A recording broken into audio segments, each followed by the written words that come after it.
Hello everyone, this is Anita. You welcome in my YouTube channel Anita Biology Classes. पिछले session में हम लोग पढ़े थे पैंक्रियाज। आज के सेशन में हम लोग देखने वाले हैं स्मॉल इंटेस्टाइन।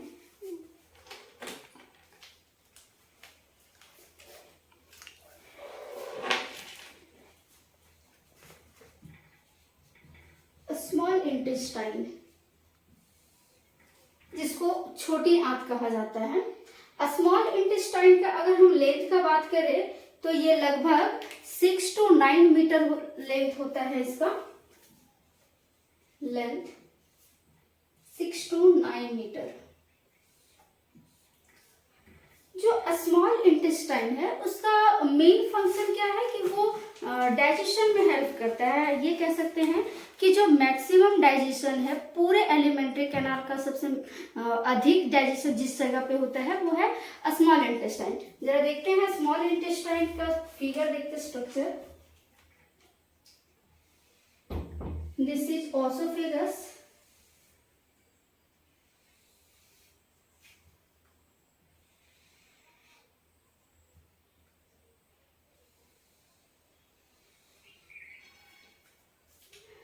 देखेंगे ये क्या है, oesophagus. This is stomach, this is pancreas and यहां से देखेंगे कि ये जो स्टमक जहां से एंड हो रहा है, ये स्टमक एंड हो रहा है और उसके बाद से जो स्टार्ट ये पोर्शन है हमको जो सी लाइक स्ट्रक्चर दिख रहा है, इसी को बोलते हैं, यहां से स्टार्ट हो रहा है हमारा स्मॉल इंटेस्टाइन। और स्मॉल इंटेस्टाइन जो है वो आगे इस तरह से और भी एरिया में ये कवर्ड होते हैं। इस तरह से ये पूरा ये एरिया कवर्ड होता है इनका। तो जहां से स्मॉल इंटेस्टाइन का ये वाला जो पोर्शन है, ये वाला एरिया, ये एरिया इसको बोलते हैं डियोडेनम। डियोडेनम। बीच वाला पोर्शन उनको कहते हैं जेजुनम। एंड ये जो लास्ट जब स्मॉल इंटेस्टाइन करता रहता है तो इस वाले एरिया को कहते हैं इलम। सो हमारा जो स्मॉल इंटेस्टाइन है, स्मॉल इंटेस्टाइन, वो उनके कितने पार्ट्स हैं? तो उनके 3 पार्ट्स हैं। फर्स्ट क्या है? डियोडेनम। नेक्स्ट क्या है? जेजुनम। और नेक्स्ट क्या है? इलम। देखिए हमने क्या बात किया कि पूरे एलिमेंट्री कैनाल का, एलिमेंट्री कैनाल क्या है, हमारे माउथ से लेकर के हमारे एनस तक एक पाइप गया है। उस पाइप को भी क्या बोलते हैं? एलिमेंट्री कैनाल कहते हैं। बकल कैविटी से लेकर के ओसोफेगस, फिर स्टमक, फिर ये जो पूरा ट्यूब देख रहा है, ये पूरा ट्यूब, इसी को क्या बोलते हैं? एलिमेंट्री कैनाल कहते हैं। एलिमेंट्री कैनाल के अंदर हमारा ओसोफेगस भी आता है, स्टमक भी आता है, लार्ज स्मॉल इंटेस्टाइन भी आता है, लार्ज इंटेस्टाइन आता है, रेक्टम आता है, एनस आता है। ये सब हमारा एलिमेंट्री कैनाल के अंदर आता है। तो आज हम लोग देख रहे थे स्टमक। यहाँ से जो फूड निकला था, जो यहाँ से स्टमक में जो फूड का डाइजेशन हुआ था, डाइजेशन होने के जो बाद जो फूड बना उसको हम लोग क्या बोल रहे थे? काइम बोल रहे थे। देखिएगा एक चीज ध्यान रखिएगा कि जब फूड बक्कल कैविटी से ओसोफेगस में आता है तो इस फूड को क्या बोले थे हम लोग? बोलस। बोलस नाम याद रखने बोले थे कि जब हमारा ये क्या बोलते हैं उसको, बकल कैविटी के बाद जो फूड आ रहा था, एक बॉल के जैसा स्ट्रक्चर में आ रहा था, जिसको हम लोग क्या बोले? बोलस बोले। मतलब हमारे माउथ से, दांत से जब पूरा कट के, फड़क के, सब करके जब बाहर आता है तो हम उसको क्या बोलते हैं कि जो फूड आया उसमें जब लार मिक्स हो गया था, देन वो क्या बना लिया था? बोलस बना लिया था। अब वो बोलस ही था जो कि ओसोफेगस से आ रहा था with the help of peristaltic movement. अब इस पेरिस्टाल्टिक मूवमेंट के थ्रू जो फूड आया स्टमक में क्या हुआ कि यहाँ पे जो बहुत सारे हमने देखा कि HCl मिक्स हुए उसका, और बहुत सारे यहाँ पे एंजाइम्स मिक्स होने के बाद यहाँ से जो फूड निकला तो हम लोग उसको क्या बोले, काइम बोले। तो स्टमक से जो फूड है, फूड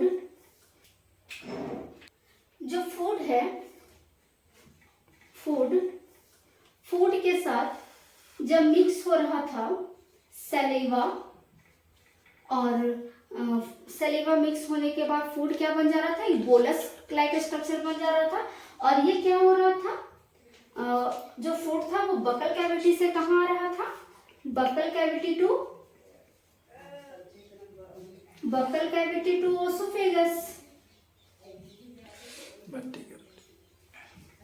ओसोफेगस। तो ये कह सकते हैं कि ओसोफेगस में जो फूड आया माउथ से, उसको हम लोग क्या बोल दिए, बोलस कह दिए। अब क्या होगा कि जो यहाँ से स्टमक से जो फूड निकल करके हमारे इंटेस्टाइन में आ रहा है, देखिएगा, स्टमक से जो फूड आ रहा था इंटेस्टाइन में, इसको क्या बोल दिए, काइम। मोस्ट इंपॉर्टेंट, काइम किसको कहते हैं, जब फूड स्टमक से इंटेस्टाइन में पास होता है तो उस फूड को क्या बोलते हैं, काइम कहते हैं, जो कि ऑलमोस्ट कैसा होता है, सेमी लिक्विड होता है। सेमी लिक्विड का मतलब क्या होता है कि अर्ध तरल होता है, मतलब इसमें फूड तो होता है और इसके साथ साथ बहुत सारे यहाँ पे एंजाइम्स और एसिड वगैरह, HCl वगैरह क्या होता है, मिक्स हो जाता है, जिससे फूड का क्वांटिटी क्या होता है, थोड़ा वाटरी हो जाता है, लिक्विड हो जाता है, जिसके कारण जो क्या बोलते हैं, उसको क्या हम लोग बोलते हैं, काइम बोलते हैं, सेमी लिक्विड होता है। अब क्या होता है कि यहाँ से जब फूड आ रहा था, वो फूड में क्या था, बहुत ज्यादा मात्रा में एसिड था। क्यों एसिड था, क्योंकि यहाँ पे HCl रिलीज हो रहा था, हाइड्रोक्लोरिक एसिड रिलीज हो रहा था। और हाइड्रोक्लोरिक एसिड जो होता है वो फूड को क्या करता है, बहुत ज्यादा एसिडिटी बना देता है। तो अगर हम बात करें कि कितना ज्यादा एसिड होता है इसके अंदर, तो जो स्टमक का है, यहाँ लिखते हैं pH वैल्यू ऑफ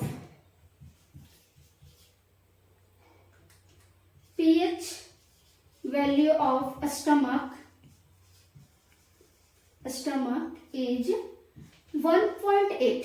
ठीक है, स्टमक का pH वैल्यू कितना होता है, 1.8 होता है। मतलब ये क्या है, हाईली एसिडिक है, हाईली एसिडिक, बहुत ज्यादा मात्रा में एसिड होता है। अगर हम सलीवा का बात करें कि सलीवा का कितना होता है, लार का pH वैल्यू क्या होता है, 6.8। मतलब ये भी क्या होता है, एसिडिक होता है। और यहाँ पे जब फूड आया इंटेस्टाइन में, यहाँ पे इंटेस्टाइन का कितना होता है, इंटेस्टाइन का कितना होता है, 7.8 होता है। अब यहाँ पे क्या हो गया, ये था एसिडिक, ये क्या बन गया, बेसिक या बेस। तो जो यहाँ फूड था, आखिर क्या हुआ था ऐसा, हम लोग देखे थे कि क्या ऐसा हुआ था कि जो यहाँ पे HCl इतना ज्यादा मात्रा में था, फूड जो था वो बहुत एसिडिटी था, तो फूड यहाँ आते आते ये बेस कैसे बन गया बेस। तो हम लोग देखे थे कि जो पैंक्रियाज है, पैंक्रियाज से क्या आते हैं कि पैंक्रियाटिक जूस से कुछ आयंस निकलते हैं, जैसे कि बाइकार्बोनेट निकल रहा था, जो कि क्या कर रहा था, इसके जो एसिड था उसको न्यूट्रल करने का काम कर रहा था। तो जिसके कारण क्या हो रहा था, यहाँ जो फूड आ रहा था उसका जो pH वैल्यू है वो क्या हो गया, 7.8 हो गया, वो एसिड से बेस बन गया। अगर सोचिए कि अगर यहाँ पे फूड जो है वो एसिडिटी वाला ही आता, अगर इसको न्यूट्रल करने के लिए हमारे स्टमक में, डियोडेनम में अगर कुछ नहीं पहुंचता तो क्या होता, क्या हो सकता था वो। तो अगर यहाँ पे एसिड आता, एसिडिटी वाला फूड आता, तो ये हमारे जो स्मॉल इंटेस्टाइन है, स्मॉल इंटेस्टाइन का जो इनर लाइनिंग एक, आप लोग देखिएगा, what is the meaning of lining and layer. दो वर्ड्स आते हैं, लाइनिंग और लेयर, दोनों का मतलब क्या होता है, देखिएगा। सपोज दैट ये एक पेज है, पेज नहीं, हम इसको इंटेस्टाइन मान लेते हैं कि ये हमारा इंटेस्टाइन है इसको। अब ये इंटेस्टाइन का जो बाहर वाला कवरिंग है, बाहर वाला, इसको हम लोग क्या कहेंगे, लेयर कहेंगे। लेकिन इसका जो अंदर वाला वॉल है, अंदर वाला, इसको क्या कहते हैं, लाइनिंग कहते हैं। तो जो हमारा स्टमक का जो लाइनिंग है वो क्या हो सकता था, जल सकता था, बर्न हो सकता था, क्योंकि उसमें क्या बहुत ज्यादा एसिडिटी थी। देन उसको न्यूट्रल करने के लिए पैंक्रियाज से क्या निकला है, बाइकार्बोनेट निकले, है ना। अब हम लोग जरा देखते हैं इंटेस्टाइन में क्या क्या चीज है। इंटेस्टाइन का ये वाला एरिया हमने देखा कि डिओडेनम कहते हैं, बीच वाला एरिया क्या है, जेजुनम है, लास्ट क्या है, इलम है। अगर हम बात करें कि फूड का डाइजेशन कहाँ पे होता है, तो पूरे एलिमेंट्री कैनाल में मैक्सिमम डाइजेशन कहाँ होता है, हमारे स्मॉल इंटेस्टाइन में होता है। लगभग 90% डाइजेशन जो है वो हमारे इंटेस्टाइन में होता है, स्मॉल इंटेस्टाइन में होता है। अब स्मॉल इंटेस्टाइन के ये वाला जो रीजन है डिओडेनम, यहीं पे होता है digestion, maximum digestion, maximum digestion. तो स्मॉल इंटेस्टाइन के डिओडेनम में क्या होता है, मैक्सिमम डाइजेशन होते हैं। बाकी जो जेजुनम है और इलम है, यहाँ पे क्या होता है, फूड का एब्जॉर्प्शन होता है। और ये एब्जॉर्प्शन वाला जो लेक्चर है वो हम लोग नेक्स्ट सेशन में देखेंगे। आज हम लोग डाइजेशन देखेंगे। आप इसका स्क्रीनशॉट लीजिए, उसके बाद फिर आगे बात करते हैं।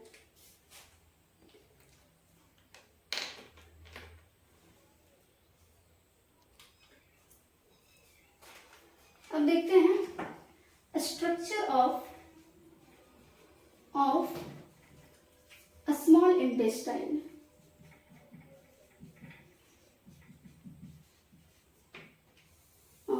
ये क्या है कि जो इंटेस्टाइन है उसका एनाटॉमिकल स्ट्रक्चर कैसा होता है, मतलब अंदर से वो कैसा दिखता है। अभी तो हमने देखा कि वो बाहर से कैसे दिखते हैं। स्मॉल इंटेस्टाइन जो होता है वो कहाँ लोकेटेड होता है, इसका बात की हम लोग। अब देखेंगे कि स्मॉल इंटेस्टाइन के अंदर क्या क्या चीजें होती हैं। तो जरा देखिए इधर,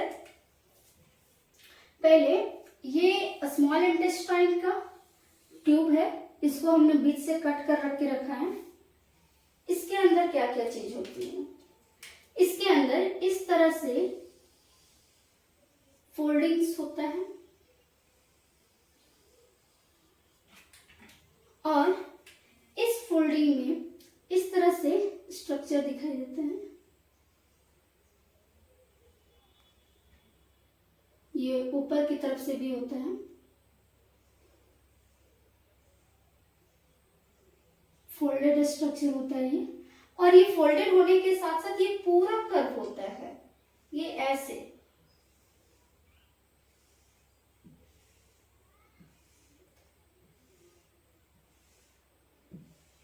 मतलब जो इंटेस्टाइन है, इंटेस्टाइन के अंदर क्या होता है, ऐसा ट्यूब के जैसा स्ट्रक्चर है और ट्यूब के अंदर भी क्या होता है, फोल्डेड है, मुड़ा हुआ है। और ये जो मुड़ा हुआ है, यहाँ पे इस वाले एरिया में छोटे छोटे हेयर लाइक स्ट्रक्चर होते हैं, इस तरह से हेयर के जैसा स्ट्रक्चर होता है यहाँ पे, जिसको बोला जाता है विलाई। देखिए ये जो फोल्डिंग है, इस फोल्डिंग को बोला जाता है प्लेका सर्कुलेशी।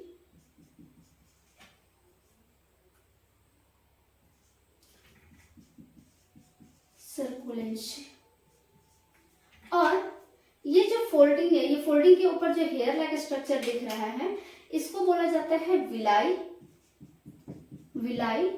और इस विलाई के ऊपर एक कॉलम के जैसा इस तरह से स्ट्रक्चर होते हैं। इसको थोड़ा हम इलाज करके बना लेते हैं, इसको बोला जाता है माइक्रोविलाई, माइक्रोविलाई। देखेंगे थोड़ा इलाज डायग्राम बना लेते हैं।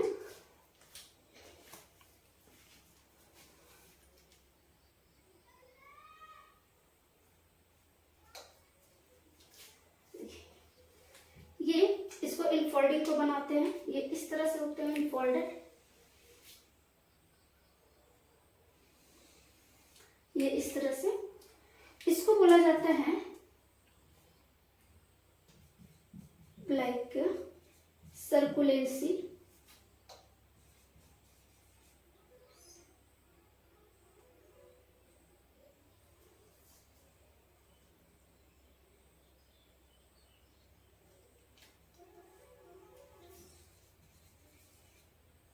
सर्कुलरिस।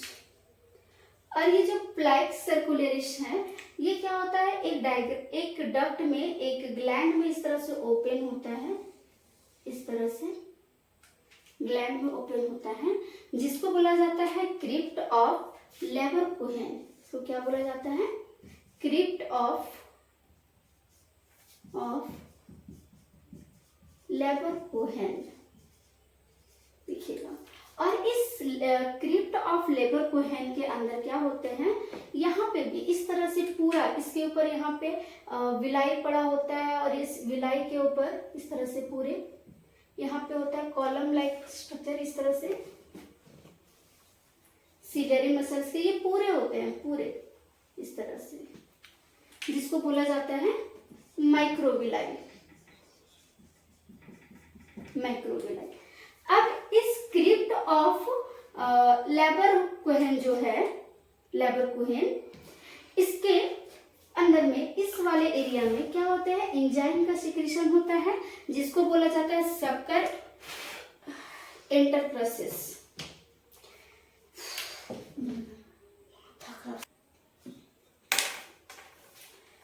ये जो आगे जाकर के ग्लैंड में ओपन होता है, इस ग्लैंड को हमने क्या कहा, क्रिप्ट ऑफ लेबरकोहेन। और यहाँ पे ये जो बीच वाला एरिया है, इसको क्या बोलते हैं, ल्यूमेन ऑफ लेबरकोहेन। ल्यूमेन क्या होता है, ल्यूमेन मतलब कोई भी खाली स्पेस है, उसको हम लोग क्या कहते हैं, ल्यूमेन कहते हैं। तो ये जो स्पेस है वो क्या हो रहा है, इसको क्या बोले, ल्यूमेन ऑफ लेबरकोहेन। अब ये जो एरिया है बीच वाला जो दिख रहा है, क्रिप्ट ऑफ लेबरकोहेन, इससे क्या होते हैं कि कुछ एंजाइम्स प्रोड्यूस होते हैं, उस एंजाइम्स को क्या बोलते हैं, शक्कर इंटेरिकस। क्या बोलते हैं इसको,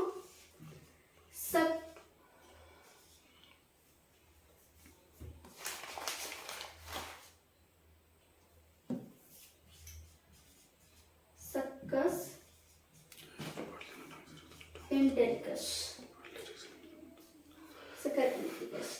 अब देखेंगे जो शक्कर इंटेरिकस हमने बताया था कि जो इंटेरिकस वर्ड है या फिर इंटेरोन का मतलब जो होता है वो हमेशा किससे रिलेटेड होता है, स्मॉल इंटेस्टाइन से रिलेटेड होता है।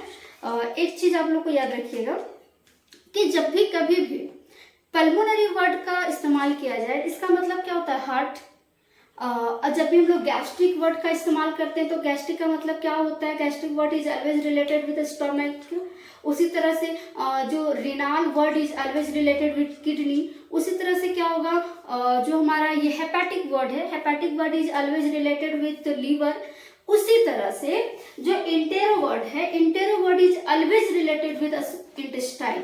सो जो यहाँ से इंटेस्टाइन के अंदर जो ग्लैंड्स है क्रिप्ट ऑफ लेबरकोहेन, उससे जो सिक्रीशन हो रहे हैं, जो सिक्रीट हो रहे हैं, उनको क्या बोला गया है, सक्कस इंटेरिकस। अब हम लोग देखेंगे कि कौन कौन से जो एंजाइम्स हैं वो प्रोड्यूस होते हैं हमारे स्मॉल इंटेस्टाइन से और डाइजेशन में कैसे हेल्प करते हैं। आप एक बार इस फिगर का स्क्रीनशॉट लीजिए।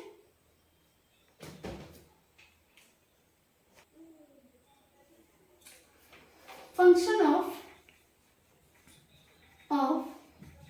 स्मॉल इंटेस्टाइन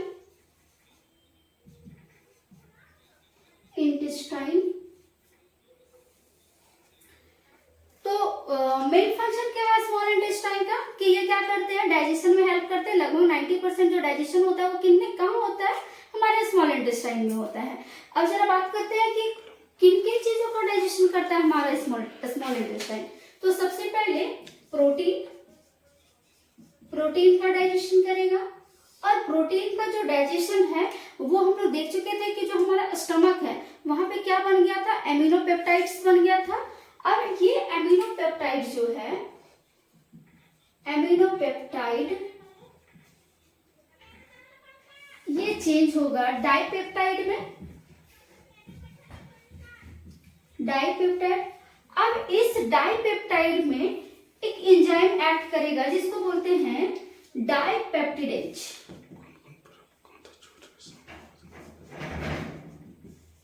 डाइपेप्टिडेज तब जाकर के ये क्या बनेगा, एमिनो एसिड बनेगा।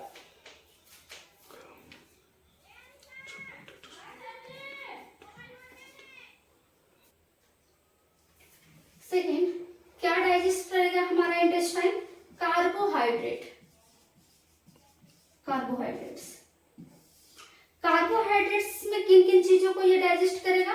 हमने देखा था पहले स्मॉल जो हमारा स्टमक था वो क्या किया था कि जो हम स्टार्च खाए थे, स्टार्च जो लिए थे, उसको जो पैंक्रियाज था स्टमक वहां पे किस में चेंज कर दिया था? माल्टोज में। अब देखेंगे कि ये हमारा कहाँ क्या रेडी हो गया था? माल्टोज, सुक्रोज और लैक्टोज, ये तीन है। ये तीनों के तीनों क्या है? कार्बोहाइड्रेट्स के फॉर्म है। अब ये किस में ब्रेक डाउन होंगे? माल्टोज को तोड़ने के लिए, माल्टोज का ब्रेक डाउन करने के लिए जो एंजाइम रिस्पॉन्सिबल है उस एंजाइम को बोलेंगे माल्टेज। सिंपल सा चीज है, जो जिस एंजाइम को तोड़ना है, जिस भी कार्बोहाइड्रेट को तोड़ना है उसको क्या करना है? लास्ट में एज लगा देना है, ASE लगा देना है। तो माल्टोज को तोड़ने के लिए कौन सा रिस्पॉन्सिबल है? माल्टेज। उसी तरह से सुक्रोज को तोड़ने के लिए कौन सा रिस्पॉन्सिबल है? Sucrase, sucrase. उसी तरह से लैक्टोज को तोड़ने के लिए कौन रिस्पॉन्सिबल है? लैक्टेज। अब ये किस में ब्रेक डाउन होगा? जो माल्टोज है उसका ब्रेक डाउन होगा ग्लूकोज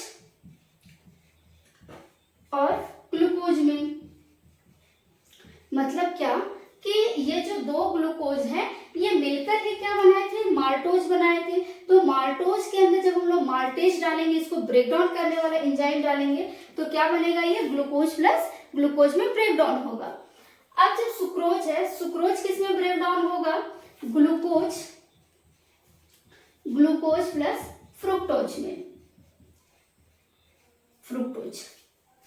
लैक्टोज, लैक्टोज किस में चेंज होगा? Glucose, glucose plus galactose, galactose में। तो एक चीज फिर से हम लोग रिपीट करते हैं इसको।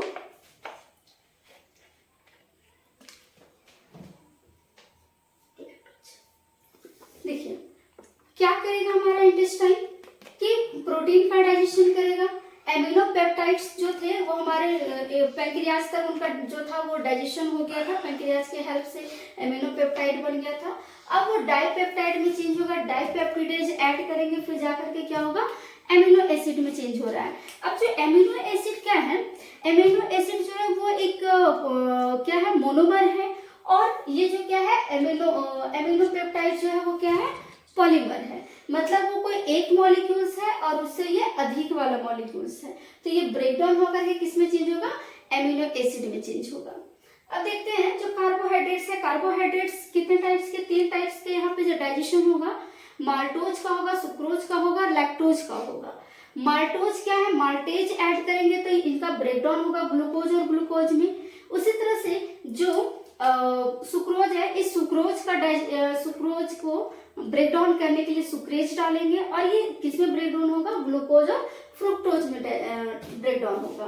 जो लैक्टेज है, ये लैक्टोज को ब्रेक डाउन करने के लिए, तोड़ने के लिए क्या डालेंगे? लैक्टेज डालेंगे, जो करके क्या होगा? ग्लूकोज और लैक्टोज में चेंज होगा। माल्टोज किसमें होता है? ये जो है वो ग्रेन में पाया जाता है। जो अनाज का मीठापन होता है वो किसके कारण होता है? माल्टोज के कारण होता है। और ये जो शुगर, जो मार्केट वाला जो शुगर होता है, चीनी, वो उसका मीठापन किसके कारण होता है? सुक्रोज के कारण। तो हम लिख देते हैं शुगर, शुगर के कारण। और जो ये लैक्टोज है, लैक्टोज जो है वो कहाँ से मिलता है? तो ये हमको मिलता है मिल्क में। दूध का जो मीठापन होता है, जो मिल्क हम लोग लेते हैं, उस मिल्क में एक अपना मिठास होता है, वो किसके कारण होता है? लैक्टोज के कारण होता है। अब नेक्स्ट देखते हैं कि ये क्या करेगा? लिपिड का भी डाइजेशन करेगा, लिपिड का भी डाइजेशन करेगा।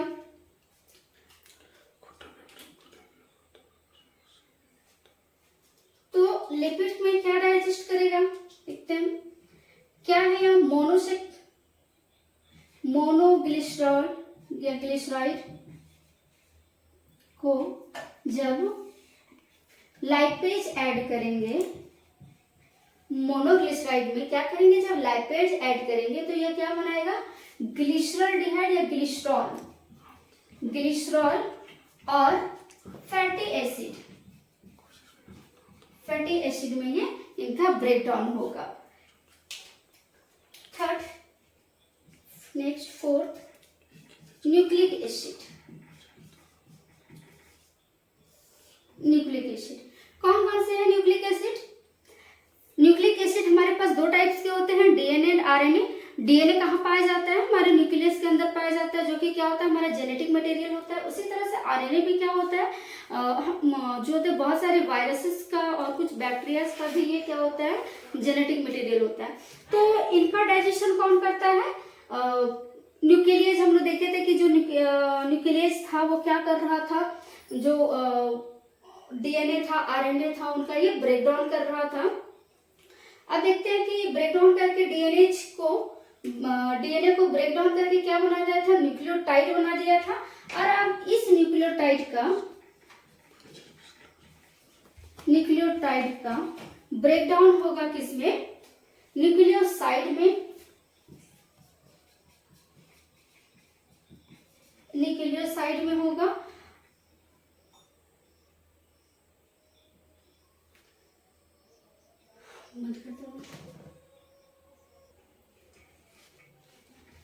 न्यूक्लिक एसिड किस चीज का बना होता है? पॉलीन्यूक्लियोटाइड्स का बना होता है। पॉलीन्यूक्लियोटाइड्स मतलब बहुत सारे न्यूक्लियोटाइड्स के ग्रुप्स का बना होता है। एक न्यूक्लियोटाइड्स में क्या क्या चीजें होती हैं?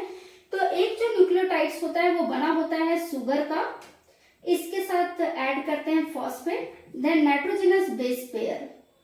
ये तीनों चीजें मिला करके क्या बनता है? एक न्यूक्लियोटाइड बनता है। तो जब हम इसमें क्या करेंगे, फॉस्फेटेज डाल देते हैं, फॉस्फेटेज, तो इससे क्या होगा, फॉस्फेटेज मतलब क्या हो जाएगा, यहाँ से जो फॉस्फेट है वो रिमूव हो जाएगा। क्या बचेगा? यहाँ पे शुगर और नाइट्रोजन बचेगा, नाइट्रोजनस बेस पेयर बचेंगे। तो यहाँ पे क्या बचा? शुगर और नाइट्रोजनस बेस पेयर, इसी को तो हम लोग कहते हैं न्यूक्लियोसाइड। अब न्यूक्लियोसाइड में क्या डालेंगे? अब यहाँ पे फिर से इसको रिमूव करना है हमको, तो क्या यहाँ पे डालेंगे? न्यूक्लियोसिडेज। तब जाकर के क्या होगा कि ये जो है वो आपको बनेगा न्यूक्लियस। देन ये हम लोग देखें कि स्मॉल इंटेस्टाइन जो है वो कौन कौन से सिक्रीट करते हैं, जिससे फूड का क्या होता है, डाइजेशन होता है। तो हमने देख लिया कि हमारा जो इंटेस्टाइन है वो प्रोटीन का डाइजेशन करता है, कार्बोहाइड्रेट का डाइजेशन करता है, लिपिड का करता है, न्यूक्लिक एसिड का करता है। प्रोटीन में क्या करता है, एमिनो पेप्टाइड्स को चेंज करता है डाइपेप्टाइड में, पेप्टिडेज डाल करके, जो कि क्या है, एंजाइम है, उसका ब्रेकडाउन फिर किस में होता है, एमिनो एसिड में होता है। कार्बोहाइड्रेट में फिर से क्या होता है, माल्टोज, सुक्रोज, लैक्टोज, इनको उनके रेस्ट्रिक्टेड एंजाइम डाल करके क्या किया, उनका ब्रेकडाउन किया जाता है। तो माल्टोज जो है वो किस में चेंज होता है, ग्लूकोज और ग्लूकोज में। और जो सुक्रोज होता है वो किस में चेंज होता है, सुक्रोज और फ्रुक्टोज में। लैक्टोज किस में चेंज होता है, ग्लूकोज और ग्लैक्टोज में। उसी तरह से लिपिड का क्या होता है, मोनोग्लिसराइड तो हमारा पहले से था, स्टमक में जो डाइजेशन होकर के निकला था। अब उसमें फिर से लाइपेज ऐड करेंगे, वह कहाँ से सीक्रेट हो रहा है, हमारे स्मॉल इंटेस्टाइन से सीक्रेट हो रहा है। और उसके बाद उनका ब्रेकडाउन किस में होगा, ग्लिसरॉल और फैटी एसिड में होगा। न्यूक्लिक एसिड क्या है, न्यूक्लियोटाइड्स। एक चीज ध्यान देंगे, आप पहले इसका स्क्रीनशॉट लीजिए, थोड़ा सा हम लोग न्यूक्लिक एसिड के बारे में बात करते हैं।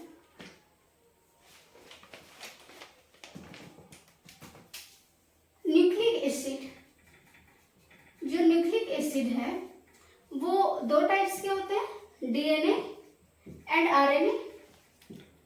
डीएनए क्या होता है, अगर हम डीएनए का बात करें तो डीएनए जो होता है वो किस चीज से मिलकर के बना होता है, फॉस्फेट,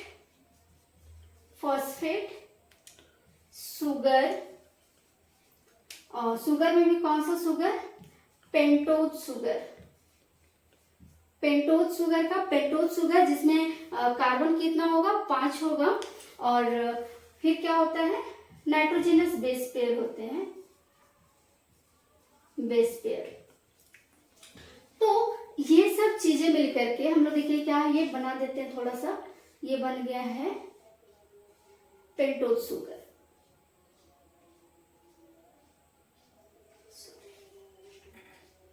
ये हमने बना लिया बेंजीन। यहाँ पे क्या होते हैं, कार्बन लगे होते हैं, यहाँ यहाँ यहाँ, एक कार्बन यहाँ होता है, यहाँ होता है, यहाँ होता है, यहाँ, और एक कार्बन इस जगह पे होता है।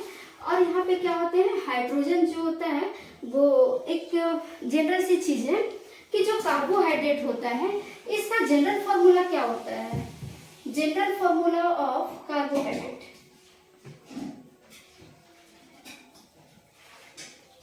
फॉर्मूला ऑफ कार्बोहाइड्रेट, कार्बोहाइड्रेट क्या होता है, CnH2nOn, ये होता है जनरल फॉर्मूला। और जब हम यहाँ बात कर रहे हैं पेंटोज शुगर का, तो पेंटोज शुगर मतलब क्या, हमको क्या लेना है, 5 लेना है कार्बन। तो देखिए यहाँ पे हम इसको पुट करते हैं, N की जगह पे हमको क्या करना होगा, 5 पुट करना होगा, तो क्या हो जाएगा C5, और H क्या होगा, 2 × 5 करेंगे तो क्या होगा, 10 होगा, O कितना होगा, 5। तो ये निकल के आ गया किसका फॉर्मूला, पेंटोज शुगर का। This is the formula of pentose sugar, pentose sugar. अब ये जो पेंटोज शुगर है, इसी जगह पे क्या होते हैं, सारे हाइड्रोजन लगे होते हैं, और यहाँ पे ऐड होता है, यहाँ पे हम बात करेंगे आगे बायोमॉलिक्यूल्स के चैप्टर में, हम इसको डिटेल से पढ़ेंगे।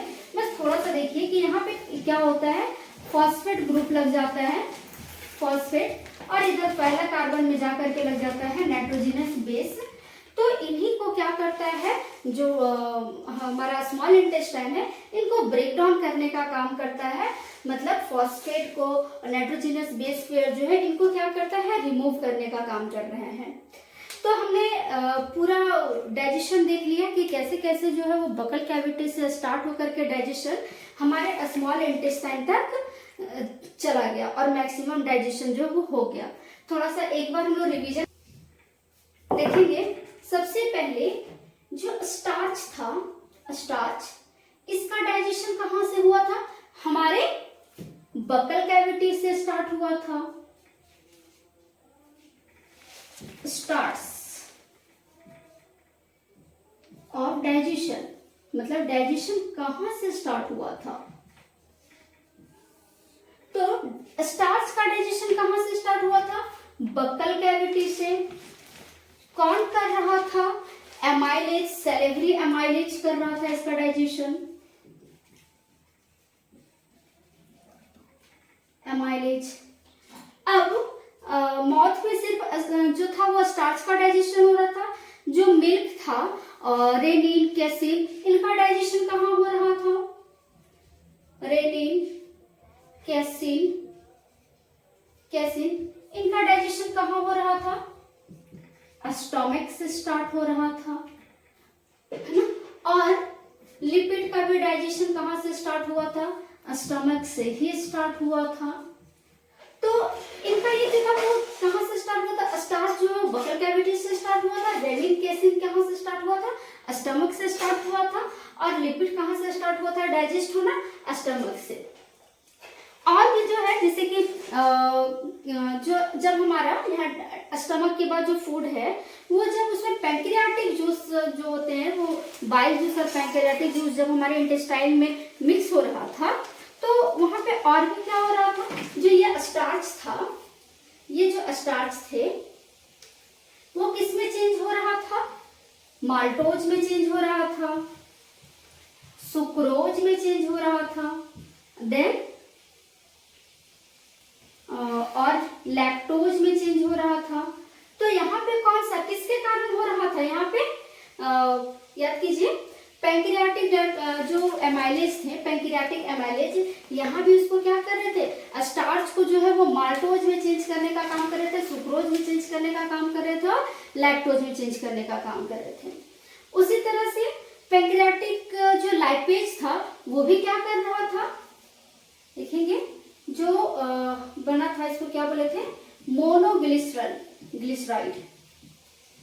मोनोग्लिसराइड, इसमें क्या ऐड किए थे हम लोग, पैंक्रियाटिक लाइपेज, लिख देते हैं यहाँ पे, पैंक्रियाटिक लाइपेज, जो कि क्या कर रहे थे, उनको जब एक्ट कर रहे थे तो वो क्या बना रहा था, ये सॉरी डाइग्लिसराइड था,